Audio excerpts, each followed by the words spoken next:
Irreverent, entertaining, cool. You're listening to LA Talk Radio.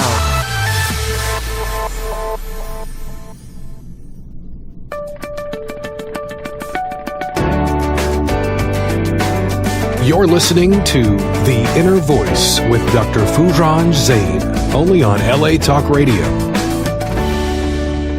Hello everyone, I'm Dr. Foojan Zeine and welcome to The Innervoice Show. This show is about making a difference in your life so that you can create a free mind and a heart filled with love toward creating a fulfilling life for yourself and everyone around you. I'll bring you the latest research in the realm of human sciences, and we'll talk to experts in their field to bring you the jewel of their knowledge and wisdom. Let me tell you a little bit about my latest book, Life Reset, the awareness integration path to creating a life you want. The latest psychological model has been presented to you in the series of exercises in this book, which you can complete in your own home, in your own time. The awareness integration model has been researched and published with many groups, and the latest one was with Cal State Long Beach students, which resulted in a decrease of 68% in depression and 27% in reduction in anxiety. And that was all in the self-study format, and we presented that at Harvard. You can get the Life Reset book from my website, Foojan.com, F as in Frank, OOJAN.com. If you'd like to consult with me, I have an office in Irvine, Woodland Hills, and Beverly Hills in California, or online. And for that also, go to Foojan.com. I would love to hear from you and for us to be able to talk. We'll be right back with the latest research.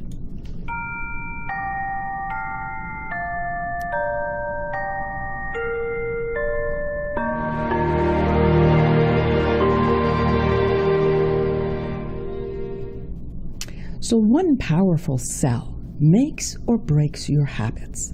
Researchers pinpoint the neurons responsible for orchestrating habitual behavior. A study was published in the eLife, September 2017, from Nicole Calicos, an associate professor of neurology and neurobiology at the Duke University Medical Center. Neuroscientists have pointed out a single type of neuron deep within the brain that serves as a master controller of habits. The team found that habit formation boosts the activity of this influential cell, and that shutting it down is enough to break unhelpful habits in sugar-seeking mice. It may even do it in the sugar-seeking Foojan. This cell is a relatively rare cell, but one that is very heavily connected to the main neurons that relay the outgoing message for this brain region. They find that this cell is a master controller of habitual behavior, and it appears to do this by reorchestrating the message sent by the outgoing neurons. The team trained otherwise healthy mice to receive a tasty treat every time they pressed the lever. Many mice developed a lever pressing habit, continuing to press the lever even when it no longer dispensed treats, and despite having had an opportunity to eat all the treats they wanted beforehand. The team then compared the brain activity of the mice who had developed a lever-pressing habit with those who hadn't. They focused on an area deep within the brain called the striatum, which contains two sets of neural pathway, a go pathway, which incites the inaction, and a stop pathway, which inhibits the action. Now, they found that both the go and stop pathways were stronger in habit-driven mice. Habit formation also shifted the relative timing of the two pathways, making the go pathway fire before the stop. In the current study, the team wanted to understand the circuitry that coordinated these various long-lasting changes in the brain. They had a hunch that a single type of a rare cell called the fast-spiking interneuron might serve as a master conductor of this widespread change in the outgoing neuron's activity. In these tests, they found that forming a habit appeared to make these neurons, FSI, more excitable. And then they gave the mice a drug that decreased the firing of these neurons and found that the stop and go pathways actually reverted to the pre-habit brain activity pattern, and the habit behavior disappeared. So harmful behaviors like compulsions and addictions in humans might involve corruption of normally adaptive habit learning mechanisms, and understanding the neurological mechanism underlying our habits may inspire new ways to treat these conditions. Calico said that she firmly believed that to develop new therapies to help people, we needed to know and understand the brain, or how the brain normally works, and then compare it to what the broken brain looks like.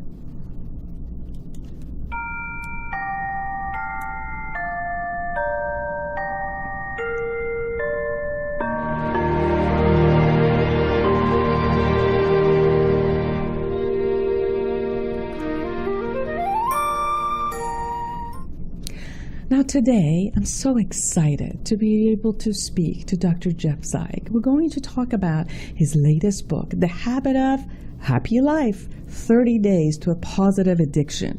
So you don't even need to take drugs or check your neurons. Dr. Zeig and his co-author, Dr. Joan Nihal, which was a guest in my show also, are going to tell you about it. But let me tell you a little bit about Dr. Zeig. Dr. Jeffrey Zeig is the founder and the director of the Milton Erickson Foundation. Having studied intermittently with Dr. Erickson for more than 6 years, he edited, co-edited, authored, and co-authored more than 20 books that appear in 12 foreign languages. His current area of interest is extracting implicit codes of influence from various arts, including movies, music, painting, poetry, and fiction, that can be used to empower professional practice and everyday communication. Dr. Zeig is the architect of the Evolution of Psychotherapy conferences, considered the most important conference in the history of psychotherapy. He organizes the Brief Therapy conferences, the Couples conferences, and the International Congress on Ericksonian Approaches to Hypnosis and Psychotherapy. Dr. Zeig is the editorial board of numerous journals, is a fellow of American Psychological Association, a fellow of the American Society of Clinical Hypnosis. He's a distinguished practitioner in the National Academy and practice of psychology in the National Academies of Practice. He's a psychologist and a marriage and family therapist in a private practice in Phoenix, Arizona. He's also the president of Zeig, Tucker, and Thyssen, publisher in the Behavioral Sciences and the Erickson Foundation Press. Thank you. I'm so excited to have you with me, Dr. Zeig. Welcome. Well, Foojan, you're a good friend, and this is not the first time that I've been on your show, and I'm a great supporter of you and your work. Thank you, and I've told you this many, many times, and I say it to everyone who's listening to me. I truly, truly, truly love you as a human being. And I say that, and I keep crying every time. I told you I was going to cry because of the way that I've watched your gracious love, acceptance, and respect that you have to your colleagues, to the master of this field, and the way that you have created the conferences that all of us as psychotherapists can have access and learn from everyone. And just the way you are with people, with your clients, with every participant you have in the Evolution of Psychotherapy. We have about 8,000 therapists, psychiatrists, and professionals who come in. And every single human being who is beside you feels special. And I wanted to honor you for that. Oh, that's so kind. I'm going to make my daughter listen to your introduction. Yes, she should. So I've always learned a lot from you. And your latest book is The Habit of Happy Life, 30 Days to a Positive Addiction. This book offers a blueprint for achieving a happier, healthier, more fulfilling lifestyle. And at the center of this is the formation of a positive addiction. So tell me about it. How come, I know that you are an expert in hypnosis and other types of psychotherapy. How did you and Dr. Nihal come to a place of looking at a positive addiction and habit producing?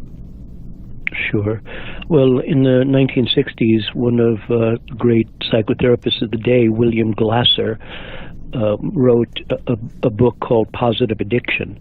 And I thought that book needed to be updated into the 21st century with, for example, a neuroscience basis. And I thought the concept was really good because let's think for a moment.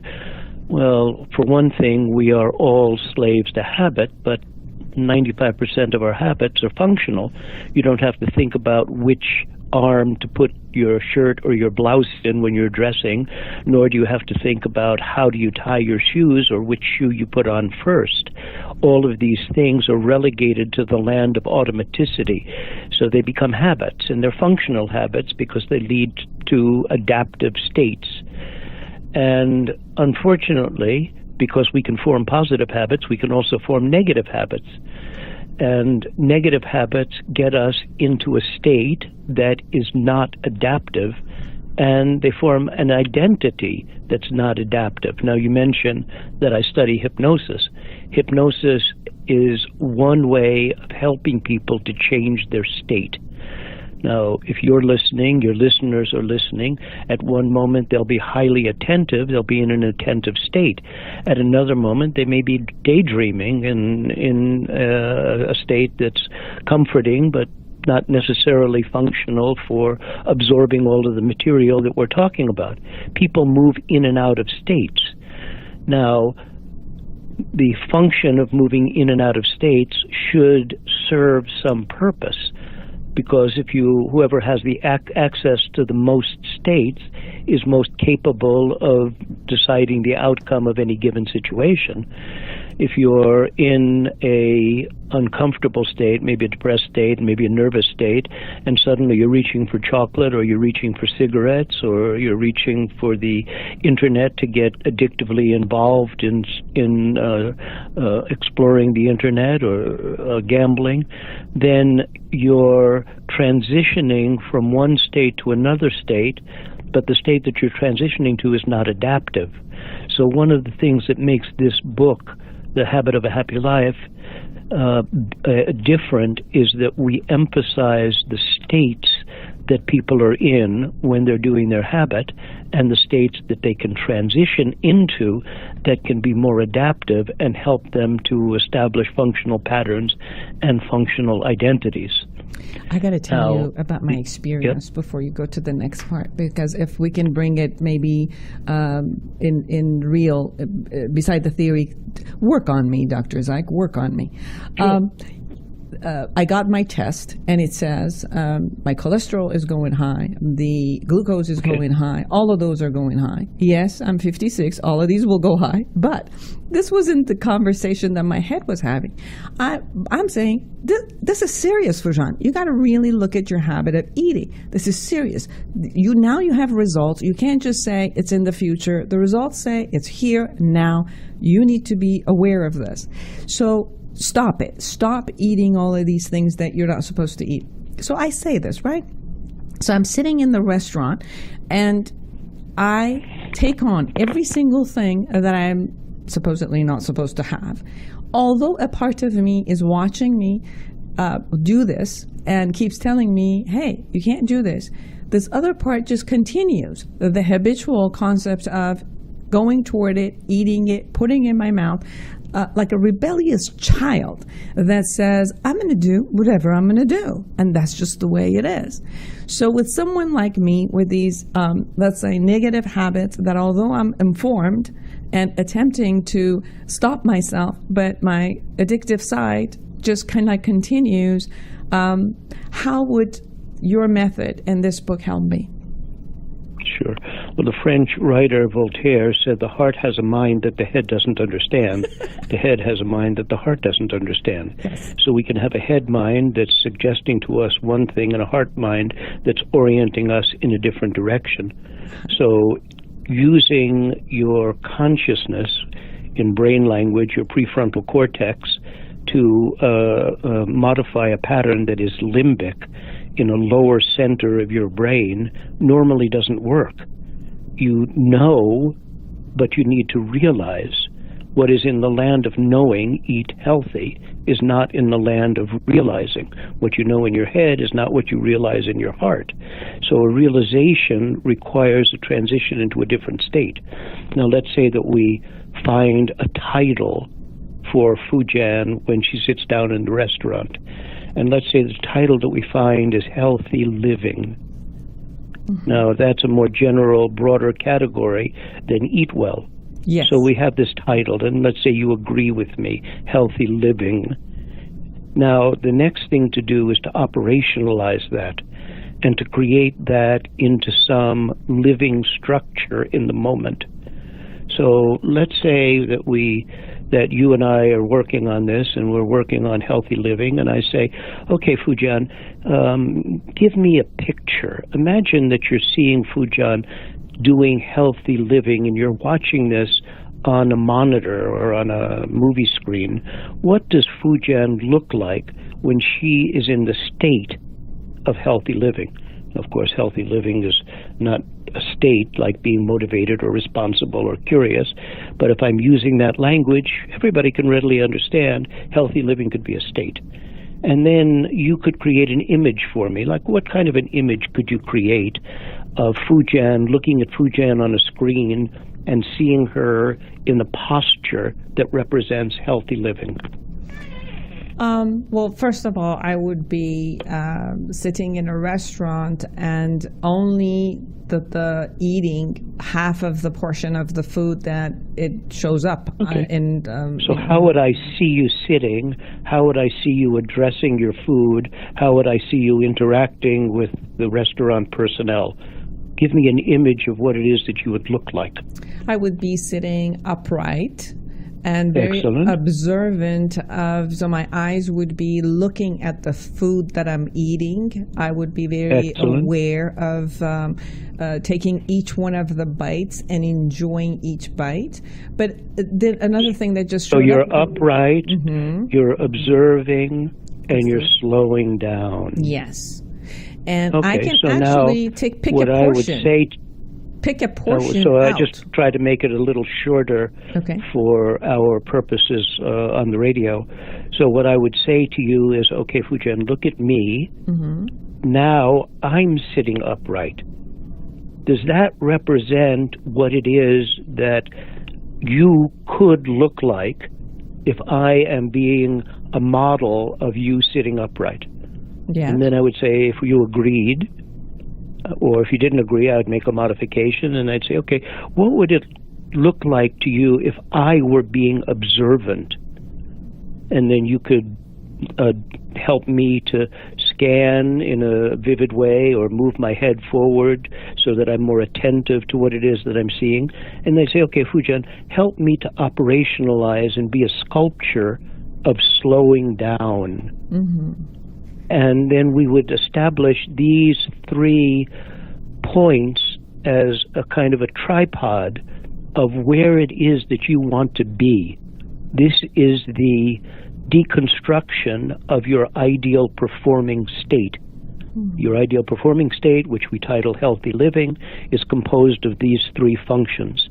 And then I would ask you to look at me, and I would ask you to see me and to imagine hypnotically a juxtaposition where you became me, and that sculpture of me representing you was really you.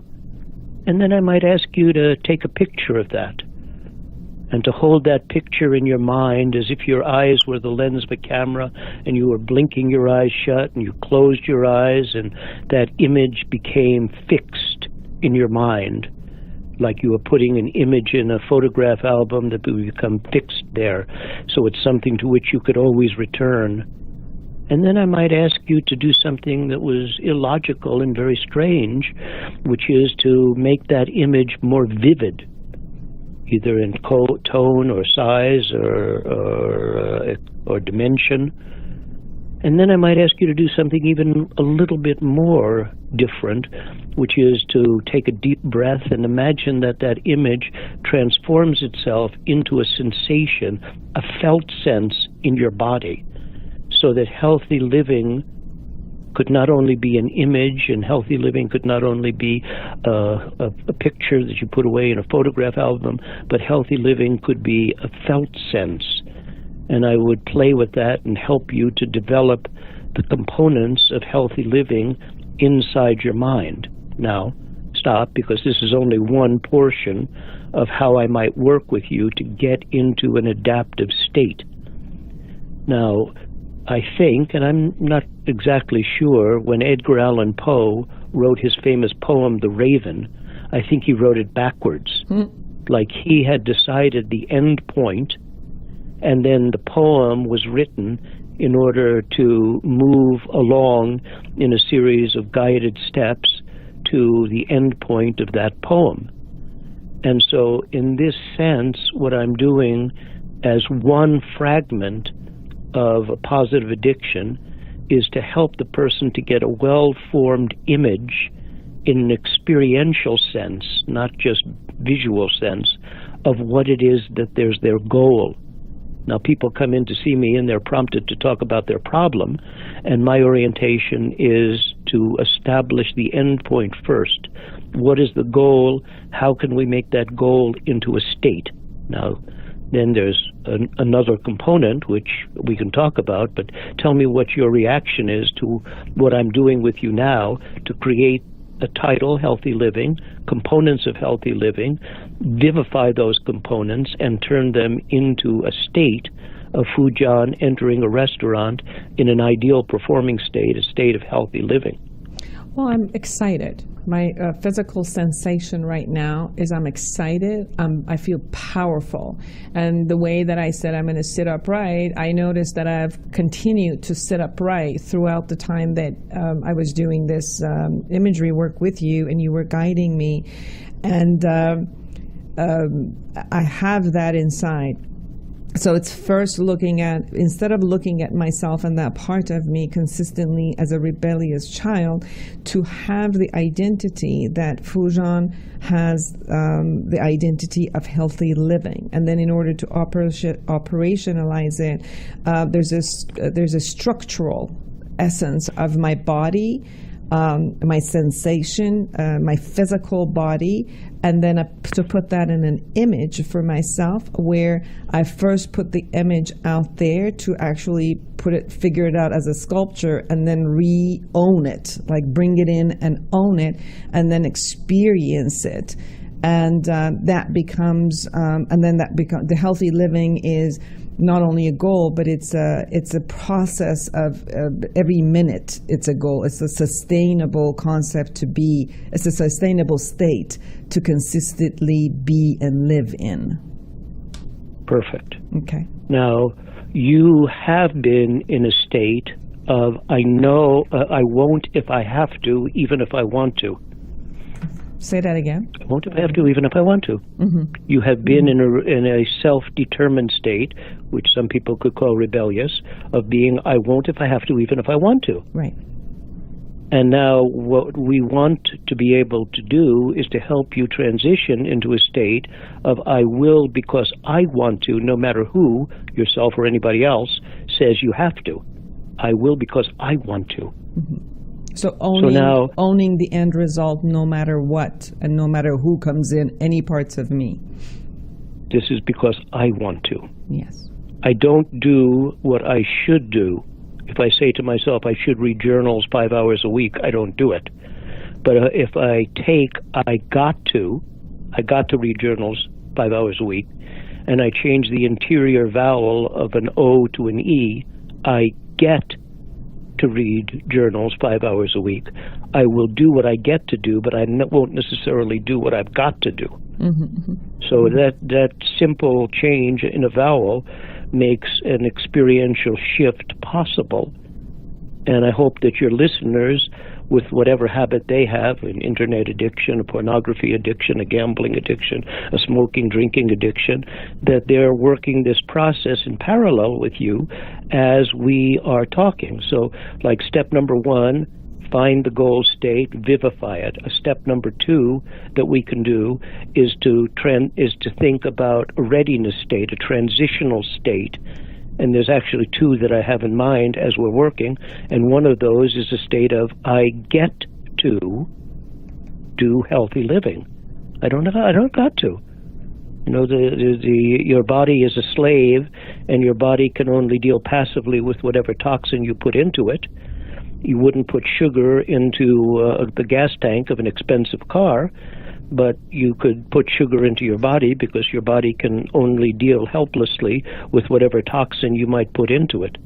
Now, when the transition is, okay, now this is the experience I want to get to, and a transition step, a readiness step, is I get to live happy living, a healthy living. I get to. Okay. So that's an important step for you, especially because you're a powerful woman. You're a self-determined person. You're not going to allow somebody else to engineer your life. You want to be the architect of your own soul, and that's really important. So the transition is that you're reframing the got to into a get to, and you're feeling, I get to do this. I get to do this for my body. I get to do this for myself. I get to do this for my community, my family. I get to. So choose it Okay, powerfully. so how are you doing with that component?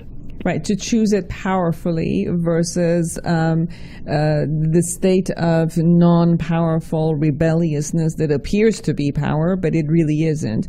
And choosing powerfully to own the state that I say that I want to be there, then I want it and I get to do it. That means that not only there's a desire and intentionality, but the get to is the action also. It's the transitional action piece, which it's much more powerful as a person who's independent.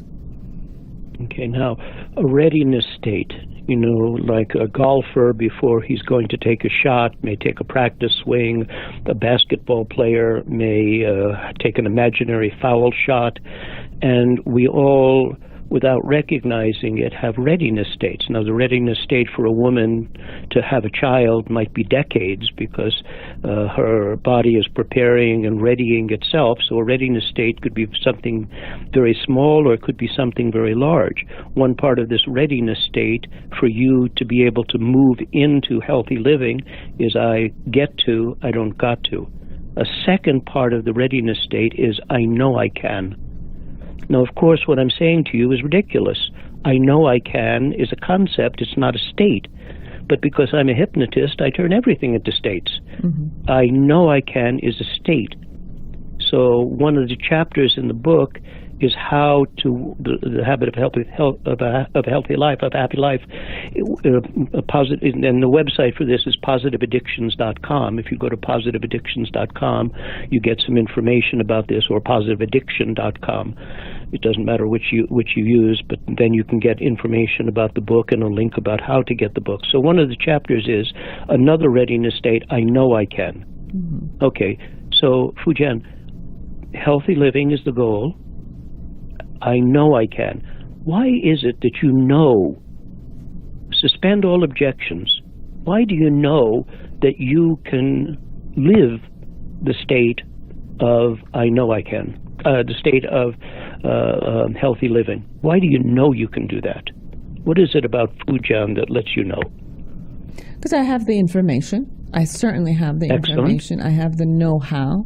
The action is simple. It's not hard at all. And so the knowledge and the ability and the skill to have it is all there. Everything is already there. It's nothing that I even have to acquire. It's already there. I've acquired it. Okay, so now you do something that most people do when I prompt them. And I'm prompting you without a category. Now I want to make that into a category. The category is facts. Mm-hmm. So I know I can, level 1, facts, because I have a knowledge base, because because it's not a difficult thing to do, and because it's out there. And so one of the things that people can do to get into the readiness state, to change and morph their negative habit into a positive habit, is to get into the I know I can state by listing facts. I know I can do healthy living because fact 1, 2, 3, 4, 5.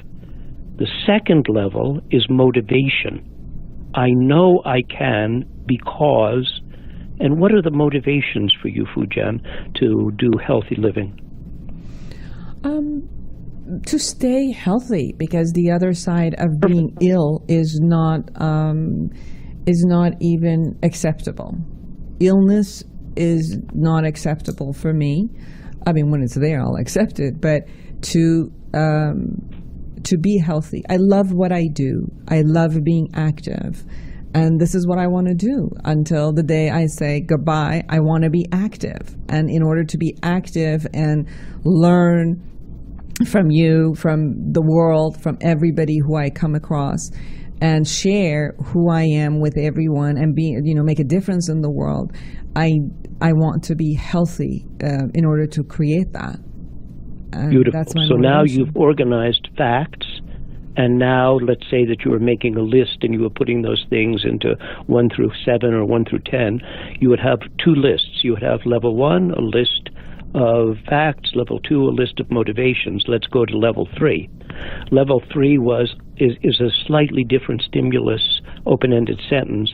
I know I can because I am, and tell me some of your strengths. I am trustworthy, loyal, helpful, courteous, kind, obedient, cheerful, thrifty, friendly, brave, clean, and reverent.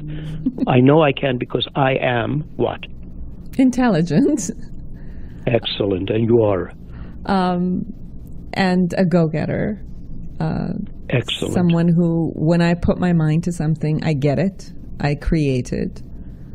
And I'm loving. So I think giving it to myself and to my body, that would be good. To bring that love back to me and my life and my body. Being loving to myself and healthy also creates having the opportunity to be free to give that love and service to others. Because if I'm consumed... That's a motivation. Yes. So we might move that into the motivation category. Okay. But we would still... I'm trying to rush things, so we have so little time. So please forgive me. So now we have 3 lists. Okay. I know I can because level 1, facts. Level 2, motivations. Level 3, personal qualities. Then let's go to level 4. I know that I can because I've done difficult things before. Tell me something that you've done before that's difficult. Well, I moved to U.S. when I was 12 alone. Yes, exactly. Put myself, kind of raised myself and put myself to school and everything else that came. Created, organization which trained therapists. I've come from a very hardship background to avoid the depression and to become mentally healthy. By itself was a miracle.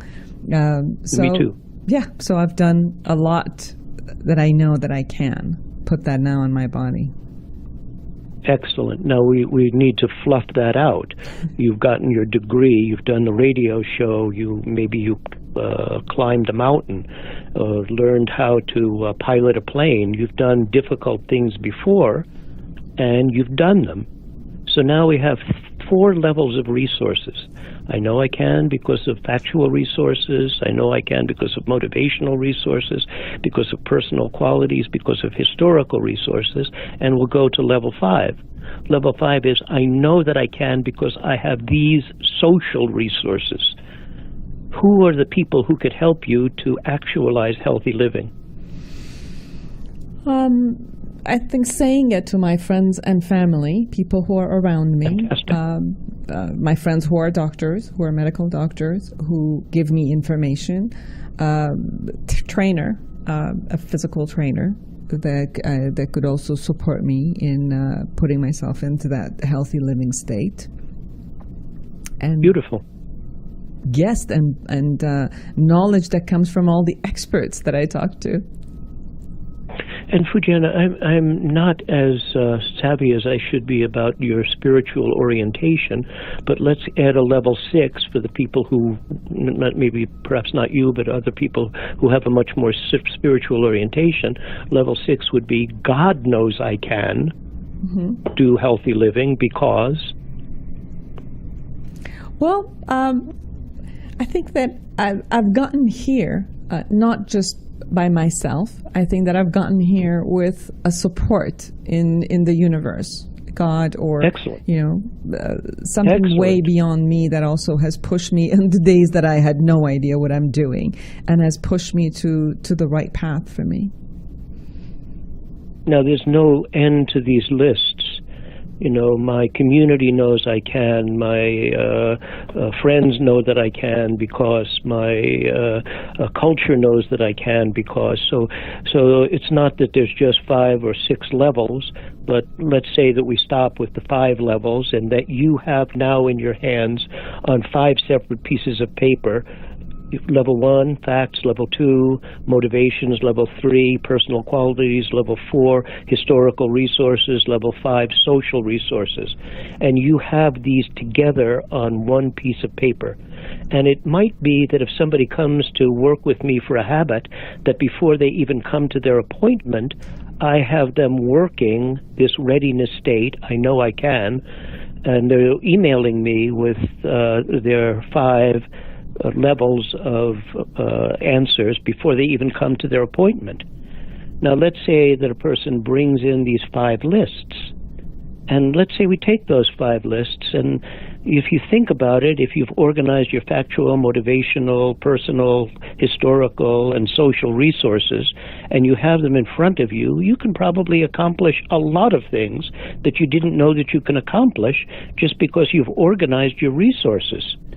Now, we could do something with that makes that into a state, and a state of, I know I can. And that wouldn't be much different than the ideal performing state of a golfer who was stuck in a sand trap and needed to get out of this deep rut. But he had to be in the state first, I know that I can make this shot work. And if he was not in that ideal performing state, that readiness state, he shouldn't take the shot. He shouldn't take the shot if he believes that he won't be able to accomplish it. So in order for people to get to where it is that they want to go, 1, we have a vision, a well-formed vision, and we make that well-formed vision into the end point of the process, and that's the starting place. Not to talk about the problem, but to orient in an experiential way to the solution. 2, to get into an ideal performing state, of a readiness state of I can because I want to. I get to do this. I get to do this for me. And then another state that we might want to develop is, of course I can. Of course I can. But not just because you've made the lists. We'd have to do something with those lists. We'd have to fold those lists, try to break those lists when they were in their most tightly folded way. Maybe take those lists and plant a tree on top of them. Maybe take those lists and put them in some attenuated form on your bathroom mirror so that they became not just an understanding, but they became a reality. Now, once you can do those 3 steps, and realize the state that you want, realize the condition of I get to do this, and realize that the condition of course I can, you're well on your way to establishing a positive addiction. And it may take a little while to do that. And it's not that there aren't other techniques that I use that are behavioral techniques for helping people to change addictions, because I have a plethora of behavioral techniques, but this is also a state. So these 3 components are outlined in this state's model of forming habits in the book, the habit of a healthy life. And this book, The Habit of Happy Life, and this book is available. Actually, I just had a sale that I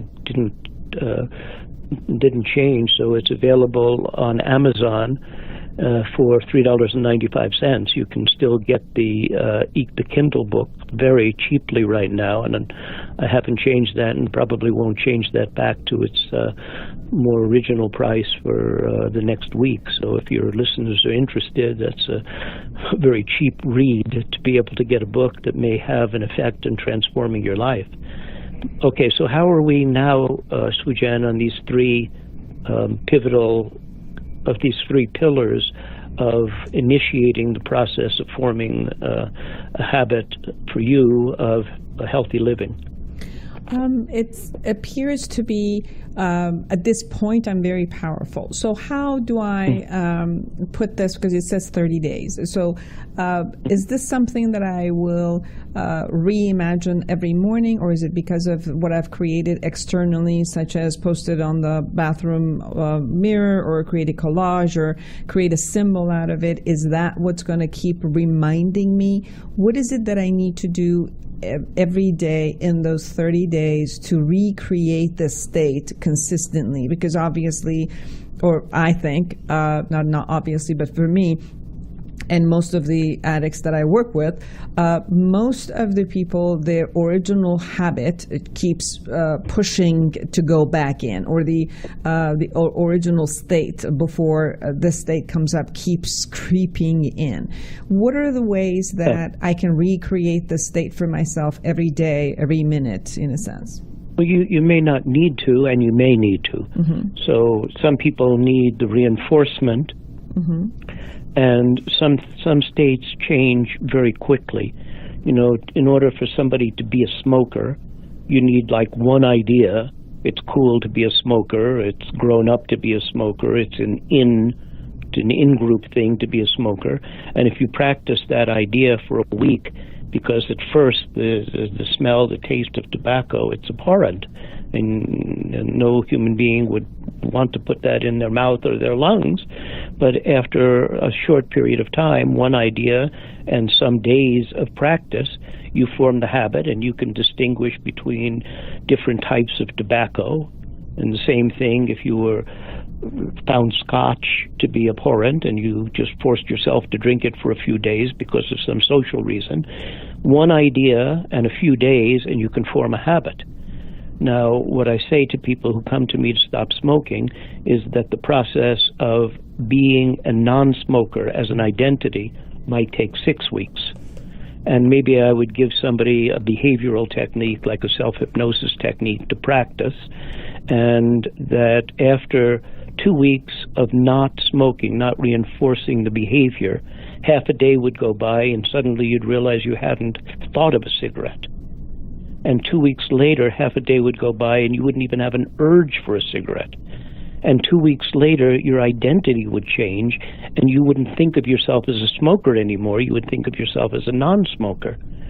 Now, that is an average amount of time. And what we do in the book is we give a 30-day program. Here's what you can do day 1, day 2, day 3, because the variation in habits can be very great. And some habits you can change in a moment, and some identities you can change in a moment. Like suddenly there's a moment where a person realizes, I'm married. Now, that doesn't just happen because you have a marital ceremony. There's just a moment in which the fact becomes an identity. Yes. And what we're looking for is for people to transition into the identity. So for a self-help book, we've worked out 30 days, 30 steps that people can take one day at a time in order to solidify the ideal state that they want to be in, and have some guidance from the book in helping them to transition at a pace that could be comfortable. But truthfully, when in the majority of cases when people come to me to stop smoking, it's a one session, and we work the program in one session to help people to stop smoking, and with good results in my private practice. Now, a woman came to me yesterday, and a habit that she had was biting her lip. Now, what is the idea that I can help her to realize that will start a chain of reorientation so that she doesn't have to do that anymore. Now, I do things that are kind of ridiculous. Let's say that her husband's name was Frank, and so I named the wound that she had in her mouth Frank. Now, that is absurd. But if each time she had to think, if she loved her husband and wouldn't do anything to bite her husband, but if she thought about her wound as being Frank, that every time that she started to chew at her lips, she would think Frank. That's a purely behavioral technique. Yes. But it's not trying to change the problem, it's trying to change the emotional background. And sometimes as a therapist, I know that changing the emotional background is an integral step in changing a problem, because if it takes one idea and a few days to be a smoker, it can take one idea and no time at all to be a non-smoker. Suddenly, the fact becomes a realization, and the realization becomes an identity. So we can't know how long it will take for any person, but I have every faith in you, Foojan, in your ability to operationalize, by virtue of this relatively short phone call, the realization of healthy living in a way that you get to do, in a way that you know that you can do, and that you don't need to reinforce this for yourself. You just need to be able to, I got it. It's this me. This and that's question enough. comes up for me, Dr. Zeig, and we have about 5 minutes total. In California, obviously, beginning January, marijuana became legal. So even within the past 2 weeks, I've had people come into my office with harsh reaction to their usage and what has happened with them, just because they started using, because it's new, so everybody wanted to try. When we're talking about creating positive addiction and knowing that what's in the horizon in many of the states as they open up, not that people were not using marijuana before, but I think that people who were non-users, now that it has become legal, they will just test it out and see what it is. What would you be able to say to people who are attempting to obviously utilize a substance that is addictive and it's mind-altering, to bring them not to the dysfunctional habit, but to whether they're using or creating a habit, to create a positive habit toward even this new concept? Right. Well, I don't know about the addictive nature of marijuana as a chemical in the same way that nicotine or codeine are addictive and have the characteristics of tolerance, so that you need more of the drug as you progress in your addiction. But the sensation-seeking part, okay, what's the problem with instant gratification? Well, the problem with immediate gratification is that it takes so long. Well, if you really want to change your mood and you smoke marijuana, instantly you will change your mood. So the problem with that is that it works so well. Now, if the same thing is true about eating chocolate cake, you can, what's the problem with with immediate gratification? It takes so long, okay, just have the chocolate cake. So at that moment, it's as if people are extending their vision. And a catchphrase there is, what I'm doing now getting me to where I want to be. Now, if somebody, wants to take a glass of wine or 2 glasses of wine at dinner, and that they find that to be mellowing and they do it a couple of times a week, this is not a problem. But the addictive nature of these things, of candy bars, and the addictive nature of chocolate cake, and the addictive nature of marijuana or any other chemical, are so great that in a sensation-seeking culture, let's have a new sensation. Let's try marijuana and watch a movie. And so it'll be a whole different experience of how I understand the movie. So in a sensation-seeking culture, then it's easy to move from something that could be relatively benign. Let's try this once or twice and see how it works, or try it, once or twice a month and enjoy some of the effect and have that as a way of chill, But if you really want to create chill, there's lots of other ways of creating chill that doesn't necessarily alter your consciousness and alter your judgment at the same time. Right. So you can create chill by taking a walk in the park and enjoying lying in the sun and create chill. Mm-hmm. Now, the fact of the matter, though, is that people enjoy altering their consciousness, and so the ubiquitous nature of marijuana now allows people to do more sensation seeking, and it's at the point where it becomes a cascade. You know, for some people, they will try marijuana once or twice a month and they'll be perfectly fine. Yes. But for other people, the cascade is so great, and immediately they're in a pit in which they're using marijuana 2 or 3 or 5 times a day. And they can't maintain themselves, possibly because of social, developmental, or genetic reasons. Right. It's a problem. Yes. And can lead to catastrophic consequences. So I suggest for our audience and listeners to please go to either Amazon.com or PositiveAddiction.com and get the book, The Habit of Happy Life, 30 Days to a Positive Addiction by Dr. Jeffrey Zeig and Dr. Joanne Nihal. It was such a pleasure to have you on my show again. And I always learn from you, and it's I feel blessed to have you in my life, and I feel blessed that I have the opportunity to share you with my listeners. And I'm blessed to have your friendship and to have these opportunities. Thank you so much. Thank you. And for everyone who's listening to us, create a wonderful, wonderful day, week, a year, and a life for yourself and everyone around you. Looking forward to being with you next week. Bye-bye.